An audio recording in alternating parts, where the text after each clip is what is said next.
All right, so here's the thing.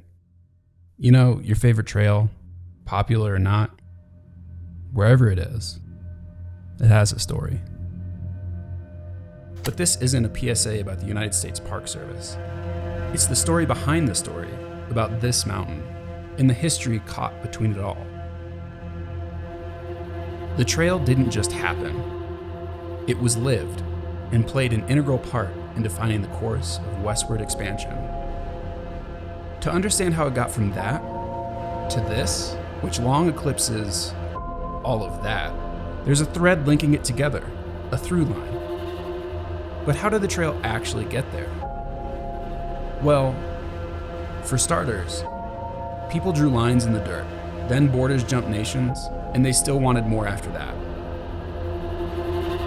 The story is played out, but one that clearly illustrates American values and the lengths that it will go to elevate that bottom line. This isn't a story about Uncompahgre Peak, but rather that of expansion, regional power, and how this 14er found itself inside the United States. In the same year that all of this happened, a band of missionaries pushed north from Santa Fe, New Mexico, in search of a route that would connect to Monterey, California, a far-reaching, disconnected Spanish settlement. The Dominguez Escalante expedition marked a significant milestone, European settlers' expansion into the Colorado Plateau. This region had been untouched by anyone but native tribes, and spread across a massive 130,000 square mile region within southeastern Utah, northwestern New Mexico, northeastern Arizona, and southwestern Colorado. This plateau had long marked an impassable barrier. Exploring much of western Colorado, but failing to traverse Utah, they began their return to New Mexico in November of that same year by following the Arizona Strip south. The missionaries arrived in Santa Fe on January 2nd that following year. And while they were unable to follow through on their original goal, connecting the Spanish colonies of New Mexico to California, this effort laid the groundwork for what would become the first successful commercial trade route between the Spanish territories in North America. It's known as the Old Spanish Trail. Some 50 years later, in 1829, Antonio Mariano Abijo led a group of 60 mounted men with a caravan of pack animals in tow. Their mission? Deliver blankets and other goods as trade for mules at the San Gabriel Mission of California, a settlement that would eventually become the first township within Los Angeles, just 23 years on. Their starting point? Abiquiu, New Mexico. It sits directly on the route originally set by Silvestre Velez de Escalante. Cutting north, Amijo's caravan followed portions of Jedediah Smith's route in Utah and Nevada, while finishing off their journey by heading south into California, flanking Francisco Garces Trail that led into Los Angeles. 86 days later, the caravan made it to the mission. Staying for a month of trade and rest, the team began their return to Abiquiu on April 25th of 1830. 56 days after leaving the San Gabriel Mission, they arrived home. With the definitive trading route established, European influence bled into the central west of North America, and the expansion into tribal lands would only accelerate. But what did this mean for the region? The full realization of these routes pushed more trade, which brought more settlers, and with them, clashes and outright land grabbing. But what's more, their neighbors started paying closer attention. Establishing their nation and taking all of this from their British colonizers, the newly formed America was looking to expand, and their sights were set west. But first, they'd need their in. In 1803, the French government sold the Louisiana Territory, which totaled some 512 million acres of land for $15 million. This translates to some 2.6 billion in today's dollars, and is known as one of the largest land deals in history. An entirely strategic move, Napoleon Bonaparte needed liquidity after the country's spending on the French Revolutionary Wars, which they'd been fighting for nearly 11 years at that point. Yet their influence in the Americas continued slipping further out of their favor, and as tensions back home in Europe mounted, France gained momentum. The Napoleonic Wars would start the same year. Rather than sinking even more resources into North America, France parlayed the sale of the Louisiana Territory to fund their war chest. With the onset of the Napoleonic Wars, all of the major players in North America, aside from the United States, were focused on retaining control of their borders in Europe. A power vacuum formed. With the other three global forces off balance, France, Britain, and Spain, these nations were effectively out of the equation in the Americas. Jefferson, recognizing this, seized the opportunity. Counter to the principles of small government, he surpassed his constitutional powers and annexed a territory that would eventually become 13 of the US's 50 states. This single act nearly doubled the size of the fledgling nation, which looked good externally, but there were problems beneath the surface. For one, despite France's claim to the territory, established nations had been there for generations. The simple act of drawing up regional borders wouldn't negate the true heirs to this land, regardless of how America and the other European countries categorized them. The native populations, which included the Utes of Colorado, found themselves caught between the crosshairs of America's creeping westward expansion. More pressing though, at least from the vantage point of international relations, less so internal, the Louisiana Territory butted up with a disputed border. So in an act of diplomacy, under the 1819 Adams-Oenus Treaty, the United States renounced its claim to land east of the Rocky Mountain Range and north of the Rio Grande, with the Sabine River being the natural boundary.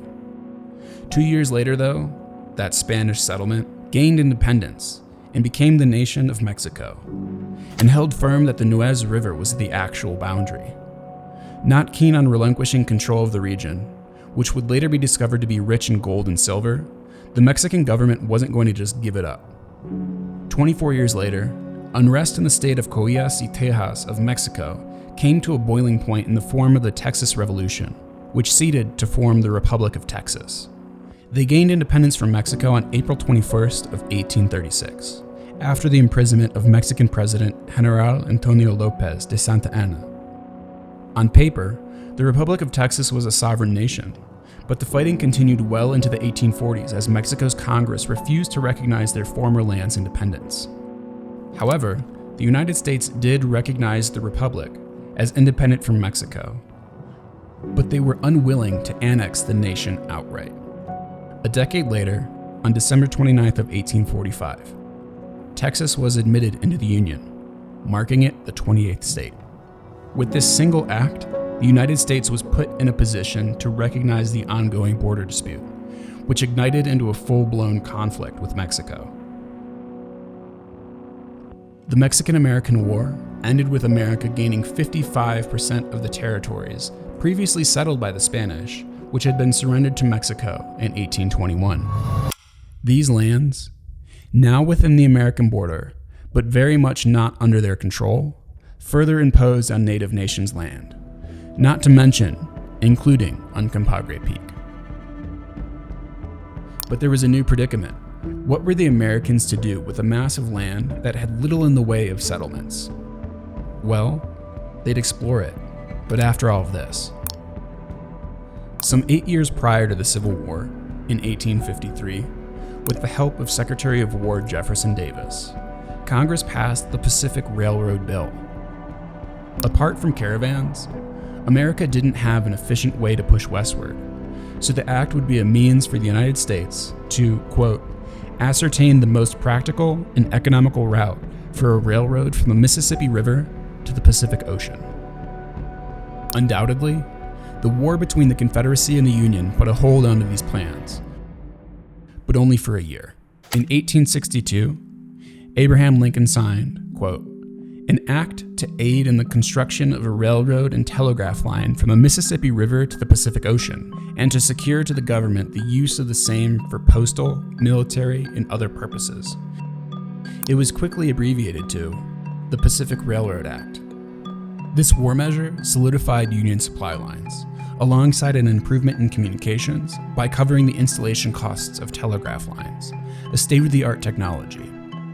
This massive infrastructure undertaking was propped up by 30-year government bonds at a fixed cost of $16,000 per rail mile leading west which these companies would pay back at a 6% interest rate. In today's terms, that's roughly $19 million a mile. This estimate eventually tripled to $48,000 per rail mile through the Rocky Mountain Range and the Sierra Nevada mountains. And each mile between these ranges would double to $32,000. In other words, $38 million a mile. On top of the outright financial backing from the government, the Union Pacific and the Central Pacific Rail lines received roughly 71 million hectares of land. Section 2 of the Act granted rights of way for the rail lines, as well as 100 feet of all public lands on either side of the rails. Section 3, though, was a far juicier deal, as it stated that 10 square miles of public land, except where their lines ran through cities or crossed rivers, were to be granted to these companies. So, in a 20-year period between 1850 and 1871, the Union Pacific and the Central Pacific lines absorbed approximately 1/10 of the entire nation's landmass, an area greater than all of Texas. With the Civil War nearing its end, in 1864, the rail lines were coming closer to completion. It was accomplished, in large part, off the backs of Chinese and Irish immigrants. Arguably, this was slave labor. From the lens of these companies, and with a focus on the bottom line, those labor abuses were a necessary evil, as the two major rail lines owed the feds an incredible amount. Section 10 enabled the companies to issue first mortgage bonds, which effectively made them the landlords of the West. And what did they do? They took the land, which was given to them gratis by the American government, and sold it at a premium to farmers and ranchers to offset their incurred expenses. What else did this do? It opened the settlement floodgates and magnified tensions between the settlers and the further subjugated indigenous nations. In 1869, a half a decade after the Civil War, the Golden Spike connected the railways and created the Trans-Continental Railway. The line tore through Iowa, Nebraska, Wyoming, Utah, Nevada, and into California. And the railways were eager to construct even more. To accomplish this, they'd need more surveys and surveyors. And so, the US government backed these projects. After completing studies at Oberlin College and graduating medical school in Albany, New York the same year of the Pacific Railroad Bill's passing in 1853, an American geologist, Ferdinand Vandeveer Hayden, made his way west to the Badlands of the southwestern Dakotas. Not yet South Dakota. The one thing he wanted most was, quote, to be somebody. And for him, that meant leaving behind his home in Northeast Ohio. In the 9 years preceding his enlistment as a military surgeon during the Civil War, he worked alongside some of the most prominent scientists in the country while exploring the Upper Missouri River Basin, the Upper Yellowstone River, Kansas, and the Upper Yellowstone region once again, sending crate after crate of fossils back to his contacts at the Smithsonian and the Academy of Natural Sciences in Philadelphia. Hayden solidified his connections in Washington, where he would eventually compile his findings 6 years after the start of his first great adventure. While in DC, he lobbied Congress and received the role as head geologist for an expedition into the newly formed state of Nebraska. The survey was granted $5,000 US to study soil samples and the best method in preserving fertile crop yields. This translates to some $1.2 million today. During the years between 1867 and 8, he spent most of his time in Nebraska, Wyoming, and had stints in Colorado, where he eventually returned to in 1869 before his most notable survey in 1871. Now, he hadn't discovered Yellowstone, but his contacts in Washington, along with his previous military service, led to the establishment of the Yellowstone National Park. This happened in March of 1872. With Hayden's continued success, the government bankrolled even more expeditions. While the funds weren't available until July 1st of 1871, the start of the government's fiscal year, he was still able to assemble a team. The Sundry Civil Bill allowed for civilians to draw on military equipment and stores from frontier bases, specifically this expedition's home base, Fort Bridger. The Sundry Civil Bill also allowed for transportation support, which was provided by the recently completed Trans-Continental Line. They agreed to move his supplies and men without cost, which opened up Hayden's survey to goals secondary to his, outlining additional rail routes through the West. With continued governmental backing, in part to his success and undying curiosity, Hayden shifted his focus to Colorado. He established independent teams of topographers, cartographers, and photographers, many of which were artists in their own right. This was all in an effort to realize, in his words, the prospect of its development within the next 5 years by some of the most important railroads of the West renders its resources be known to the world. Of his teams throughout the state, 2 half-brothers, A.D. Wilson and Franklin Rhoda, a cartographer and topographer respectively, ascended Uncompahgre Peak. Their aim? Beyond the survey's goal to triangulate Colorado's ranges for use for the lines, was to simply be in nature, in one of its purest forms, without a map.